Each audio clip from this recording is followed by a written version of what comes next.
In the present day, scientists in the Arctic uncover an old, frozen aircraft with someone frozen inside of it and a circular shield. In March 1942, during World War II, German Lieutenant General Johann Schmidt and his men steal a mysterious relic called the Tesseract, which possesses ungodly, untold powers, from the town of Tonsberg in German-occupied Norway. In New York City, Steve Rogers is rejected for US Army recruitment due to his various health and physical problems.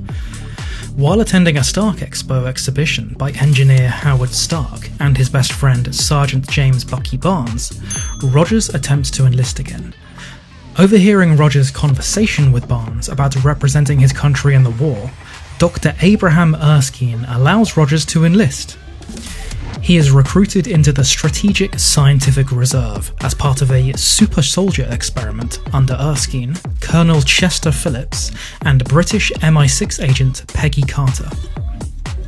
Phillips is unconvinced by Erskine's claims that Rogers is the right person for the procedure, but relents after seeing Rogers jump on a grenade to save his comrades, unaware that it is just a test and the grenade is not dangerous. The night before the treatment, Erskine reveals to Rogers that Schmidt stole his prototype formula and used it on himself, making him superhuman, but suffered permanent side effects. Schmidt and Dr. Arnim Zola harness the energies of the Tesseract, intending to use the power to fuel Zola's inventions and mount an offensive that will change the world. Schmidt discovers Erskine's location and sends an assassin, Heinz Kruger, disguised as State Department Representative Fred Clemson, to kill him.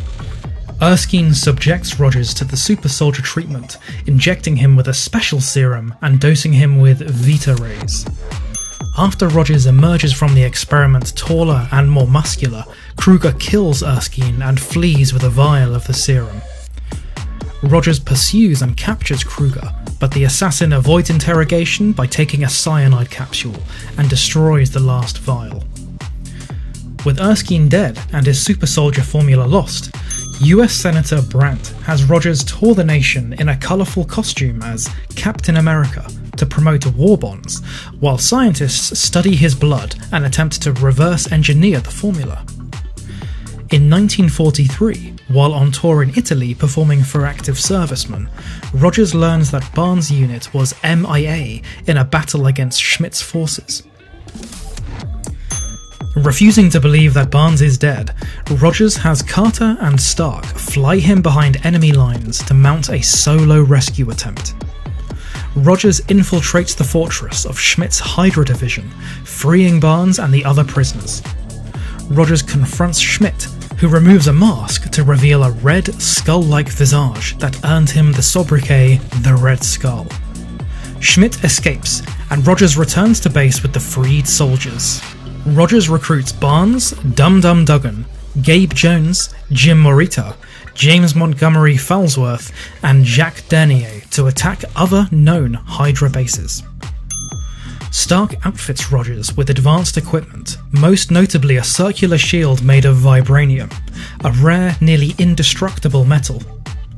Rogers and his team sabotage various Hydra operations while he and Carter begin to fall in love. In 1945, the team assaults a train carrying Zola. Rogers and Jones succeed in capturing Zola, but Barnes falls from the train to his apparent death. Using information extracted from Zola, the final Hydra stronghold is located, and Rogers leads an attack to stop Schmidt from using WMDs on major American cities. Rogers climbs aboard Schmidt's super bomber, the Valkyrie, as it takes off. During the subsequent fight, the Tesseract container is damaged. Schmidt physically handles the Tesseract, causing him to be sucked through a portal into space. The Tesseract burns through the plane and is lost in the ocean. Seeing no way to land the plane without the risk of detonating its weapons, Rogers radios Carter and says goodbye to her before crashing in the Arctic. The war in Europe ends, and Stark later recovers the Tesseract from the ocean floor, but is unable to locate Rogers or the aircraft, presuming him dead. Rogers awakens in a 1940s-style hospital room.